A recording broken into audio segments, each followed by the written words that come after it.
अस्सलाम वालेकुम cracking Sindh academy जे platform ते असीं अव्हां खे वेलकम कयूं था। अॼु जी वीडियो में असां टॉप जेको आहे कंप्यूटर जा MCQ शेयर कंदासीं अव्हां सां, जेके मोस्टली रिपीट थींदा रहंदा आहिनि SPSC IBA CSS MPT में। हलूं था पंहिंजे पहिरें MCQ। The brain of computer is, computer जो ब्रेन कंहिंखे चवंदा आहियूं, CPU खे असां कंप्यूटर जो ब्रेन चवंदा आहियूं। नेक्स्ट है, which of the following is not an input device, कहिड़ी जेको आहे इनपुट डिवाइस न आहे। मॉनिटर, मॉनिटर जेको आहे आउटपुट डिवाइस आहे। स्क्रीन जेका शो थींदी आहे उहा मतिलबु कि आउटपुट डिवाइस आहे। इनपुट असां हुनखे चवंदा आहियूं जीअं कीबोर्ड वग़ैरह थी वियो, माउस थी वियो, माइक्रोफोन थी वई, इहे इनपुट डिवाइसिस आहिनि। अ किलोबाइट इक्वल्स, किलोबाइट छा जे बराबरि आहे?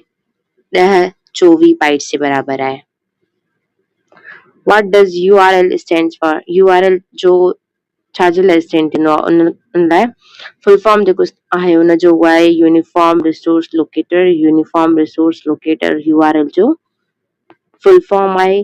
जॾहिं तव्हां मथां एड्रेस वग़ैरह लिखंदा आहियो www.com फॉर एग्जाम्पल, त उहा हूंदी आहे URL address.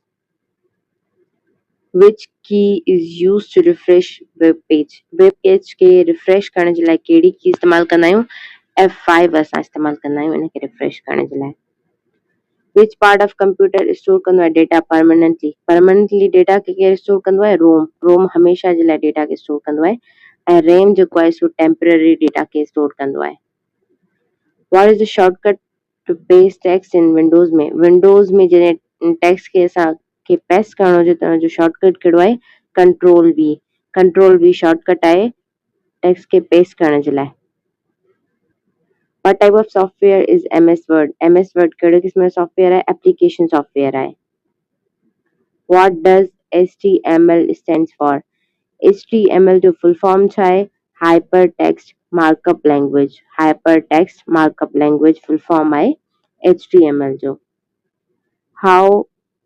Which memory is volatile? Volatile memory कहिड़ी आहे? RAM is the volatile memory. The smallest unit of data in computer is bit. Bit जेको आहे smallest unit आहे डेटा जो कंप्यूटर में। Operating system is an example of system software. System software जो example आहे operating system.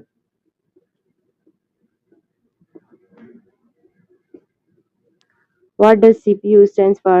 Central Processing Unit. ये almost सभिनी खे ख़बर हूंदी। In which device are files stored permanently? File कहिड़ी डिवाइस में स्टोर थींदा आहिनि परमानेंटली? उहा आहे हार्ड ड्राइव में। हार्ड ड्राइव में फाइल परमानेंटली स्टोर थींदा आहिनि हमेशह जे लाइ। परमानेंट जो मक़सदु हूंदो हमेशह जे लाइ। What is a firewall used for? Firewall network security जे लाइ इस्तेमालु थींदो आहे। The function of control panel in Windows is manage system setting.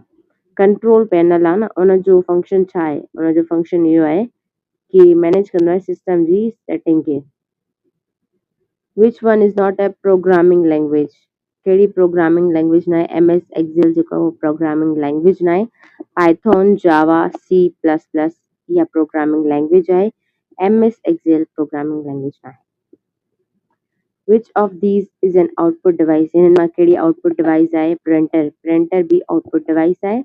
Keyboard input device आहे। स्कैनर इनपुट डिवाइस है। जॉयस्टिक इनपुट डिवाइस है। What is the full form of IP in IP address में? Internet protocol. ही MCQ ईंदो रहंदो आहे ऐं तव्हांखे अचणु खपे। इंटरनेट प्रोटोकॉल जेको आहे सो फुल फॉर्म आहे IP एड्रेस जो।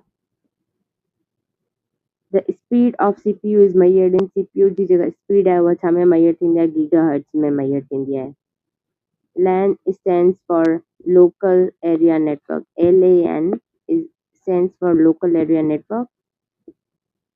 Which company developed the Windows OS operating system? Microsoft operate कंदी आहे, उन डेवलप कयो हुयो Windows OS। What is the purpose of antivirus software? Remove or detect viruses. Google Chrome is a web browser आहे। What is the function of Control Z undo? undo न कंदा आहियूं जेको असांखां काई शइ ग़लती खां लिखिजी वञे वरी असांखे हुनखे undo करणो आहे, ठीकु आहे, त जेको असां ही वारो दबाईंदा आहियूं इहो undo आहे। SSD stands for solid state drive.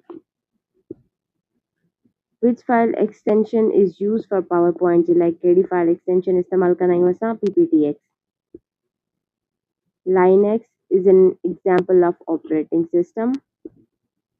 What is not an email service? Which is not an email service? Chrome is not an email service. Gmail भी असां email में इस्तेमाल कंदा आहियूं उहा email address में इस्तेमाल थींदी आहे Yahoo भी email address में इस्तेमाल थींदी आहे Outlook भी थींदी आहे बट Chrome जेको आहे सो वेब ब्राउज़र आहे उहा email service न आहे. The function of control S is saved. त ही हुया असांजा कंप्यूटर जा टॉप MCQs जेके असीं अव्हां सां शेयर कयासीं. असांजो मक़सदु हूंदो आहे कि इम्पोर्टेंट MCQs जेके रिपीट थींदा रहंदा पिया उहे असीं गॾु करे अव्हां सां शेयर करियूं उन्हनि जी एक्सप्लेनेशन ॾियूं तव्हांखे.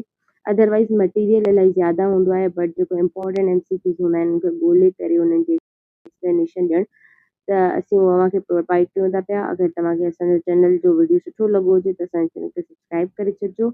असीं ईअं ई अव्हां जे लाइ वीडियोस खणी ईंदासीं. अल्लाह हाफ़िज़.